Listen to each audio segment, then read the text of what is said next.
ദൈവസന്നിധിയിൽ ആർത്തിയുള്ളവനാണ് തൃപ്തി നൽകുന്നത്. ആ ദൈവ സാന്നിധ്യത്തിന് വേണ്ടിയുള്ള ഒരാർത്തി, ദൈവിക വചനങ്ങൾക്ക് വേണ്ടിയുള്ള ഒരാർത്തി, അപ്പന്റെ ശബ്ദം കേൾക്കുവാനുള്ള ഒരു ആർത്തി. എത്ര പേർക്ക് ആ ആർത്തി ഉണ്ട്? ആർത്തിയുള്ളവൻ അവൻ തൃപ്തി വരുത്തും. അപ്പാ, നിന്റെ സ്പർശനം എനിക്ക് വേണമെന്ന് ആർത്തിയോടെ, അവന്റെ സ്പർശനത്തിനായി ആരാർത്തിയോടെ നിൽക്കുന്നു അവരെയാണ് കർത്താവ് സ്പർശിക്കുന്നത്.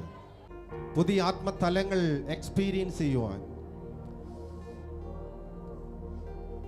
പുതിയൊരു ആത്മതലം, ഈ ഒരു തലം എനിക്ക് മുൻപിൽ ഓപ്പൺ ആകണം. ഇതുവരെ കണ്ടതല്ല, ഇതുവരെ എക്സ്പീരിയൻസ് ചെയ്തതല്ല. പുതിയൊരു തലം. ആർത്തിയുള്ളവന് തൃപ്തി വരുത്തുന്ന ദൈവ സാന്നിധ്യം,